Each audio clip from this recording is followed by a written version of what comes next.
जय Jagannath welcome to my channel cook with Shivani. आज मु आपण मान सहित फुलकोबी कोरमार रेसिपी शेयर करी। मु चारिटा आमर छोट देसी फुलकोबी नहीं जहाँ बड़ बड़ करी काटी देछि। मसला गुंड रे मु नहीं धनिया गुंड गोटे बड़ चामच, जीरा गुंड हाफ चामच, लंका गुंड गोटे चामच, गोटे कप दही, आमर फुटण पाई मुझे तेजपत्र, अलैच, गुजराती, लवंग, डालचीन आउ हाफ टी स्पून जीरा। आउ पेस्ट पाई मुझे काजू काजू 8-10टा नहीं, चारमगज गोटे चामच नहीं, पोस्त गोटे चामच नहीं, नड़िया रस मु गोटे कप नहीं, अदा रसुण पेस्ट मु 2 चामच नहीं, पियाज पेस्ट 2टा मीडियम पियाजर पेस्ट नहीं। मु पैन बसैकी तेल गरम कर नहीं। एबे आमे फुलकोबी को भाजी नवा।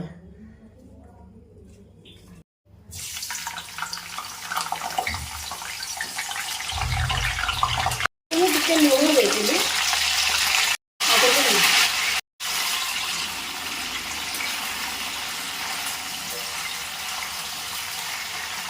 कोबी को मु वर्तमान एई भाजी की बाहर कर तेल रे मु एबे गोटा मसला जीरा तेजपत्र दे देली।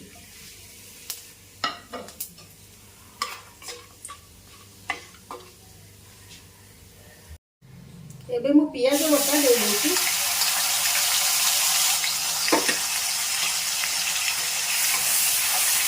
को हमें हल्का गोल्डन कलर करी भाजी लेबा। एबे मु अदा रसुण बटा दे देली, धनिया गुंड और जीरा गुंड एबे देदेबा।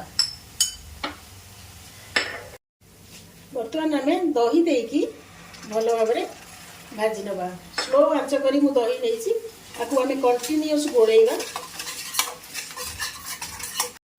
एबे हमें हाफ टी स्पून लंका गुंड देदेबा, काश्मीर लाल मिर्च। एबे हमें काजू, चारमगज और पोस्त बटा देदेबा। देकी मसला रू तेल छाड़ा पर्यंत पुणी ताको कषि नवा। एबे मसला रू हमर तेल छाड़ी आसलानी। हमें बर्तमान कोबी देदेबा।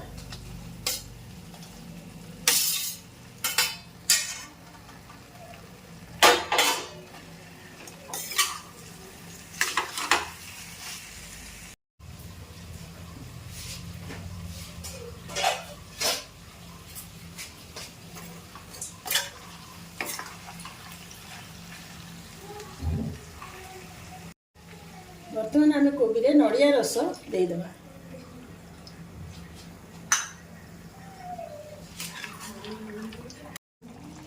एबे आम फुलकोबी कोरमा रे टिके घी देदेबा, कटा कंचा लंका किछि देदेबा।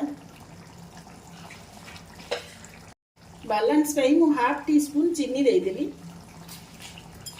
बर्तमान आम आपको गोटे मिनिट फुटिबा पाई छाड़ीदेबा। एबे हमर प्रस्तुत हो जाइए फुलकोबी कोरमा।